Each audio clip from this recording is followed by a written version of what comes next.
Okey, bismillahirrahmanirrahim. Assalamualaikum warahmatullahi wabarakatuh dan selamat sejahtera semua. Baik, hari ini kita bertemu lagi untuk proses pembelajaran kita yang seterusnya. Kita sambung kepada tema yang kedua, masih lagi tema yang kedua ya. Iaitu beringat supaya selamat. Okey. Tajuk kita pada hari ini ialah Malim Gunung Wira Penyelamat. Tajuk ni Malim Gunung ni cikgu ambil daripada buku Bahasa Melayu, buku teks Bahasa Melayu tingkatan 1 pada halaman 18 Bagi yang sudah download buku teks digital, boleh buka pada halaman 18. Yang tak ada tak apa, rujuk pada apa yang cikgu tunjukkan dalam video ini sahaja pun sudah memadai.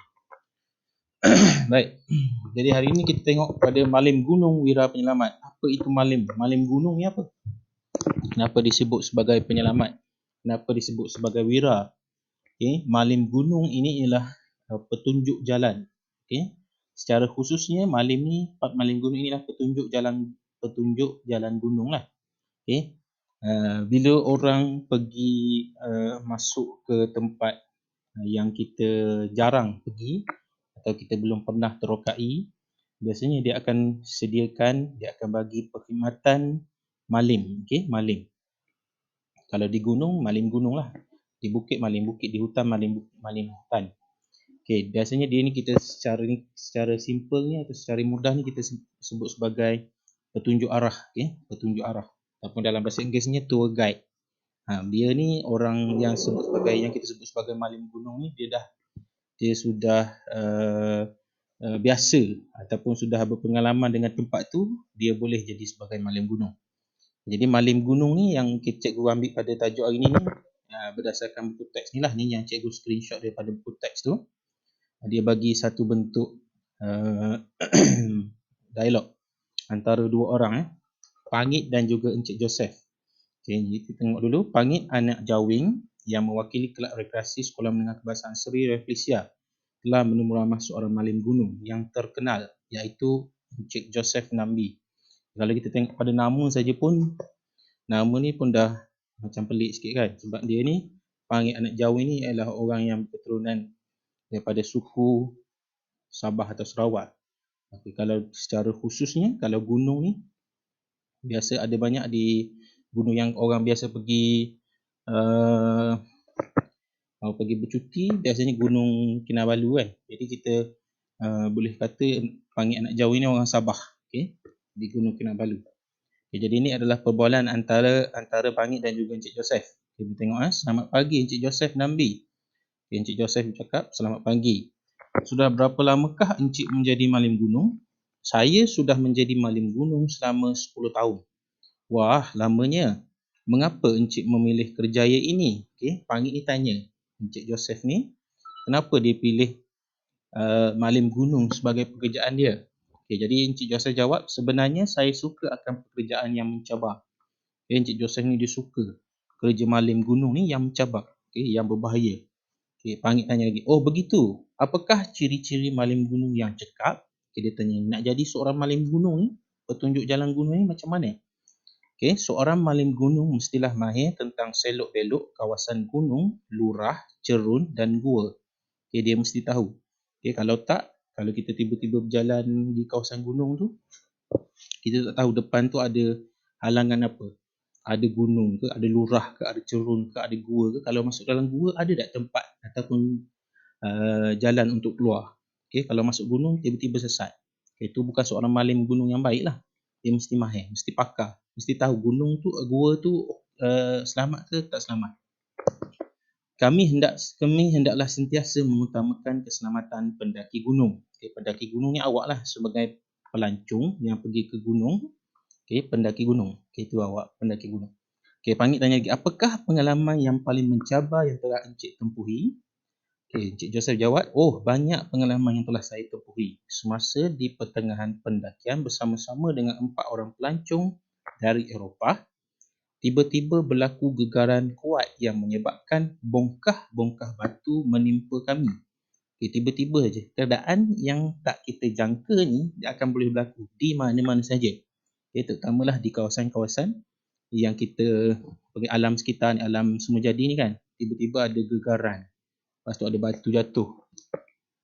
3 orang daripada ahli kumpulan kami tidak dapat diselamatkan. Tadi dia kata ada berapa? Ada 4 orang kan? Ada 3 orang daripada ahli kumpulan tu tak dapat diselamatkan. Okay, dia jawab lagi, aduhai, malang sungguh nasib kami. Saya hanya mampu menyelamatkan seorang daripada mereka. Perkara ini tidak dapat saya lupakan. Okay, walaupun Encik Joseph Nambi ni dia seorang yang berpengalaman, seorang yang mahir, seorang yang cekap, tapi masih lagi tidak mampu untuk menyelamatkan semua orang, kan? Sebab kita tak boleh jangka perkara yang tidak digini ni berlaku. Kalau kita dah boleh jangka, lain lah kan, kita boleh elak lah. Tapi benda ni tak boleh jangka, walaupun dia seorang yang mahir, dia tak boleh juga nak selamatkan semua orang. Okay, Pangit jawab lagi, aduhai, kasihannya mereka. Barulah saya tahu betapa besarnya pengorbanan maling gunung. Syabas, Encik memang maling gunung yang hebat. Terima kasih Encik Joseph. Okay, Encik Joseph jawab, sama-sama Pangit. Okay, itu adalah perbualan antara 2 orang, dialog antara Encik Joseph dan juga Pangit. Okay, simple saja dia punya dialog. Okay, kita terus kepada fokus utama kita hari ini. Okay, fokus utama ini adalah aspek tata bahasa. Okay, aspek tata bahasa iaitu kata seru dan kata tanya. Okay, kalau perasan daripada dialog tadi, ada banyak yang telah digunakan kata seru dan juga kata tanya. Okay, dia kata apa? Kata seru ni apa? Ini secara umum saja, kata seru digunakan khusus untuk ayat seru. Okay, dia guna untuk ayat seru saja. Bila ada kata seru, automatik ayat itu menjadi ayat seru lah. Okay, contoh, cis tak guna kau. Okay, ayat seruan. Okay, ni adalah ayat seruan. Okay, dia gunakan kata seru cis dan automatik ayat ini menjadi ayat seruan. Yang kedua, kata tanya digunakan khusus untuk ayat tanya. Okay, bila ada kata tanya dalam tu, automatik dia jadi ayat tanya. Contohnya, berapakah harga jam baru itu? Ini adalah ayat tanya. Okay, kita tengok lagi secara lebih mendalam. Alhamdulillah. Okay, kata seru. Kata seru digunakan bagi menyatakan perasaan seseorang seperti sakit, marah, terkejut, hairan, sindiran, sedih, takut, terperanjat, hiba dan sebagainya. Okay, bila kita nak meluahkan perasaan kita, bila kita sakit, kita guna kata seru. Okay, lagi dia kata, dituturkan dengan intonasi pengucapan tertentu, iaitu dengan nada meninggi atau menurun. Bila kita gunakan kata seru ni, intonasi kita, nada kita ni berbeza. Okay, bukan kita nada kita flat je, rata je, mesti ada. Kalau marah dengan nada yang kuat. Kalau sedih, kalau duka, kita menggunakan nada yang menurun. Kita sedih kan? Okay, kata seru digunakan untuk membentuk ayat seruan. Okay, macam tadilah. Ayat seruan diakhiri dengan tanda seru. Okay, ini adalah tanda seru. Cikgu rasa semua orang tahu. Bila ada tanda seru ni, automatik lah. Itu adalah ayat seruan. Okay, lagi ni adalah contoh penggunaan kata seru dan juga ayat dia. Dia bagi kata seru aduh. Contoh dia aduh. Aduh ni digunakan untuk menyatakan perasaan sakit dan kagum. Contohnya, aduh sakitnya tanganku. Okay, dia guna kata seru aduh ni menunjukkan perasaan dia yang sakit. Okay, untuk kata seru aduh. Okay, kata seru aduhai. Okay, untuk menyatakan perasaan sedih. Aduhai, malang sungguh nasibku. Okay, kalau perasan tadi, kata seru aduh dan aduhai ni dia menunjukkan nada dan intonasi yang berbeza. Tak sama ya. Aduh dengan nada yang berbeza, aduhai dengan nada yang berbeza. Okay, mesti sesuai dengan ayat tu. Okay, yang ketiga, untuk menyatakan tidak setuju atau menolak sesuatu. Okay, awak tak setuju dengan pendapat orang. Contoh, saya tetap tidak mengaku bersalah. Alasan itu tidak dapat kuterima. Okay, awak tak setuju. Yang seterusnya, amboi ataupun wah. Untuk menyatakan perasaan hairan atau kagum. Awak rasa kagum, awak rasa terkejut kan. Okay, awak nak katakan situasi yang begitu, awak guna kata seru amboi ataupun wah. Contohnya, amboi, mahal betul kereta tu. Wah, berani betul budak itu. Okay, itu adalah contoh penggunaan ini. Mungkin ada banyak lagi kata seru wah dan amboi ni untuk awak gunakan dalam ayat seruan lah. Okay, ini contoh saja. Cis ataupun cih untuk menyatakan perasaan marah dan benci. Okey, contohnya Cis, berani dia menentangku. Okey, Cih, mereka tidak kenal siapa aku. Okey, awak nak marah kan? Nak benci ke awak nak marah, awak guna Cis dan Cih. Okey, kata seru untuk menyatakan perasaan hairan atau terkejut. Tadi pun hairan je. Amboi dan Wah ni pun hairan. Tapi sekarang ni pun untuk menyatakan hairan. Tapi awak kena sesuaikan dengan konteks ayat lah. Kalau awak guna dengan konteks ayat yang tak salah, tak betul juga ayat tu. Okey, contohnya, kamu sudah sampai. Tadi dia ada di sini. Okey, awak terkejut. Tiba-tiba dia ada kat sini, tiba-tiba tak ada pula. Tadi ada, tiba-tiba tak ada. Contoh. Okey, kat sini pula kata seru hai untuk menegur seseorang atau menarik perhatian. Hai, diamlah sikit. Okey, awak nak marah kan, awak nak tegur dia tu. Hai, diamlah sikit. Hai, sudah lama kita tidak bertemu. Ni kita ejaan dia salah. Okey, seterusnya. Okey, banyak sebenarnya kat sini, ada yang sama, ada yang tak sama. Okey, yang dah sama tu tak perlulah cikgu rasa awak salin. Okey, macam tadi wahai ni menyatakan perasaan sayang atau merayu. Wahai adikku sayang. Okey. Amboi menunjukkan perasaan kagum. Amboi tingginya bangunan KLCC ini.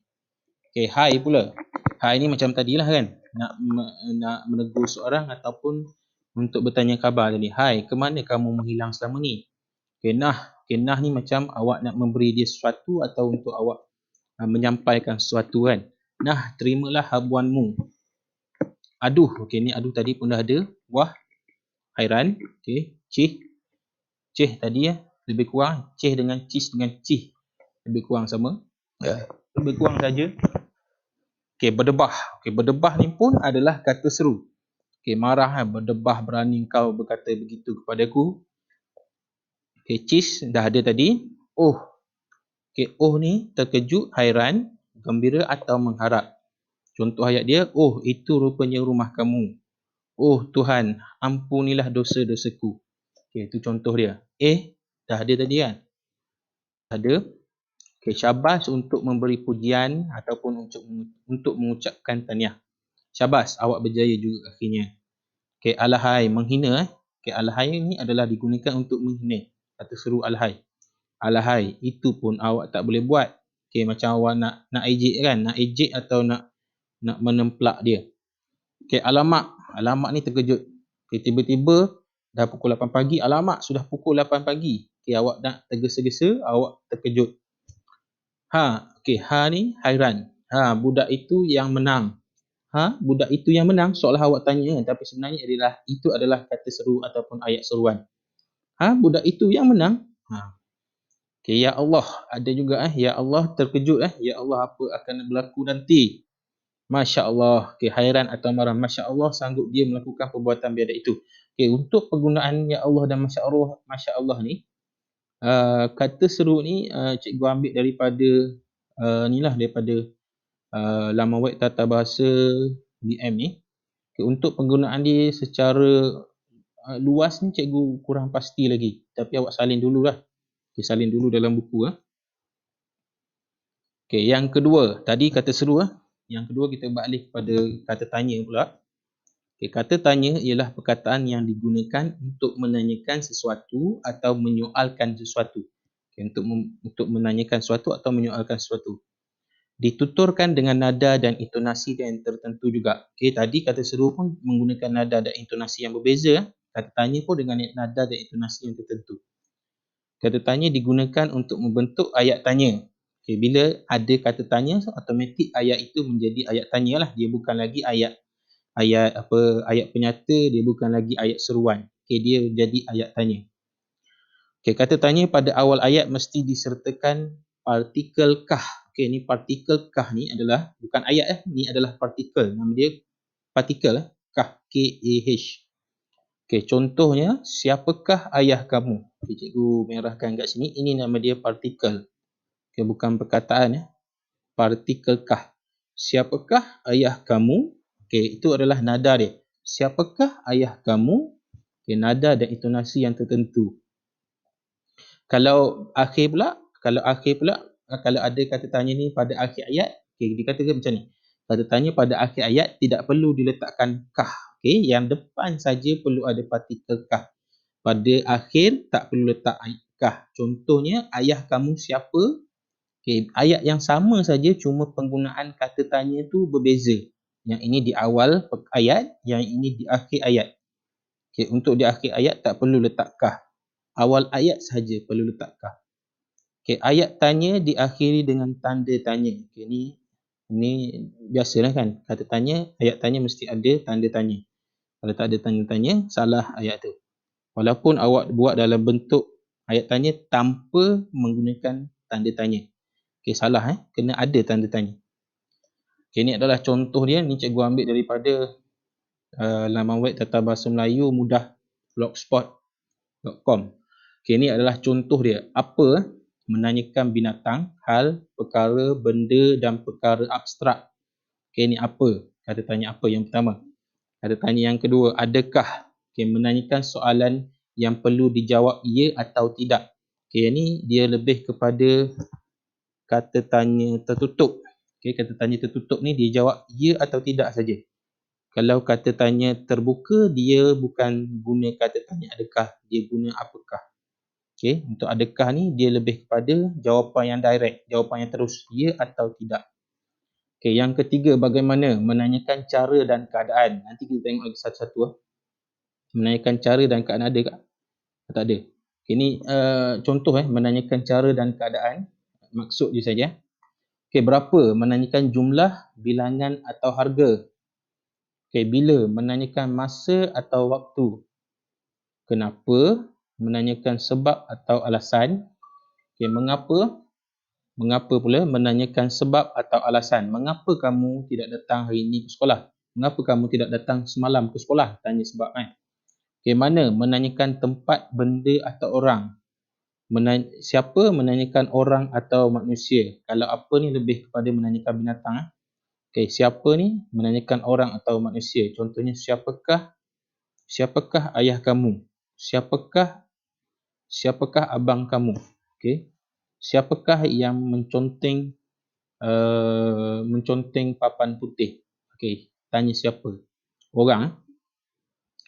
Okay, ini adalah kata tanya. Okay, yang ni cikgu rasa semua tahu kan. Okay, kalau tak tahu boleh tanya cikgu nanti Okay, ini adalah soalan awak. Soalan awak simple saja. Perlu jawab ini saja dalam buku awak. Ada 6 soalan untuk kata seru dan juga 6 soalan kata tanya. Okay, arahan dia jawab soalan berkenaan kata seru di bawah dengan betul. Okay, yang ini tempat kosong. Indahnya pemandangan di bukit ini. Dia guna kata seru apa? Okay, yang kedua, sakitnya perut saya. Dia guna kata seru apa? Yang ketiga, petahnya pelajar itu berbahasa Inggeris. Okay, dia guna kata seru apa? Yang keempat, cantiknya bunga ini. Okay, dia guna kata seru apa? Yang kelima, siapkan kerja ini sekarang juga. Okay, ni dia guna kata seru apa? Yang keenam, begini caranya membuat kek lapis. Okay, ada 6 soalan dia. Okay, awak jawab dulu, awak pause. Awak tekan pause pada video ni. Awak tekan pause. Di hujung nanti ada jawapan dia. Okay, jangan awak terus kepada jawapan. Awak jawab dulu. Nanti awak boleh tengok pada jawapan. Okay, jawab dulu 1 sehingga 6. Okay, ada satu lagi soalan dia. Yang kedua, arahan dia jawab soalan berkenaan kata tanya di bawah dengan betul. Okay, nombor 1. Yang datang lewat ke sekolah hari itu. Okay, apa jawapan dia? Yang kedua, persembahan silat itu berlangsung. Okay, apa jawapan dia? Yang ketiga, kamu tidak mahu bekerjasama dengan murid-murid yang lain. Okay, apa jawapan dia? Yang keempat, yang merunsingkan fikiran kamu itu. Apa jawapan dia? Yang kelima, kamu akan memulangkan buku-buku yang dipinjam daripada saya sejak 2 minggu yang lalu. Okay, apa jawapan dia? Yang keenam, kamu hendak menyelesaikan pertikaian antara kedua-dua pihak itu. Ya, apa jawapan dia? Sama macam tadi, pause dulu, tekan stop dulu video ni, jawab dulu, lepas tu baru tengok jawapan dia di hujung video ni. Okey, ni adalah soalan dia. Yang seterusnya, slide yang seterusnya ni, lepas ni adalah jawapan awak. Yang dah jawab saja baru boleh tengok jawapan. Okey, ingat Okey, ni jawapan dia. Jawapan kata seru ada 6 jawapan dan juga jawapan kata tanya ada 6 jawapan. Okay, awak boleh pause untuk awak cek jawapan awak betul ke tak yang awak telah jawab tadi. Okay, 6 jawapan kata seru, wah. Nombor 1 wah, nombor 2 adu, nombor 3 amboi, nombor 4 wah, nombor 5 nah, nombor 6 oh. Okay, ni adalah jawapan kata seru yang tadi. Yang seterusnya, jawapan kata tanya yang pertama, siapakah? Yang kedua, di manakah? Okay, di manakah ni memang dia kena jarak. Dia bukan rapat. Di jauh dengan manakah tu jauh. Yang ketiga, mengapakah? Yang keempat, apakah? Yang kelima, bilakah? Yang keenam, bagaimanakah? Okay, habis dah. Okay, cikgu rasa sampai situ sahaja. Okay, cikgu harap semua fahamlah penggunaan kata tanya dan juga kata seru. Kata seru dan juga kata tanya simple saja. Sebelum ni pun dah pernah belajar. Okay, cuma hari ni dia kita lebih kepada buat latihan saja. Okay, cikgu rasa sampai situ saja. Assalamualaikum dan kita jumpa lagi pada video yang seterusnya.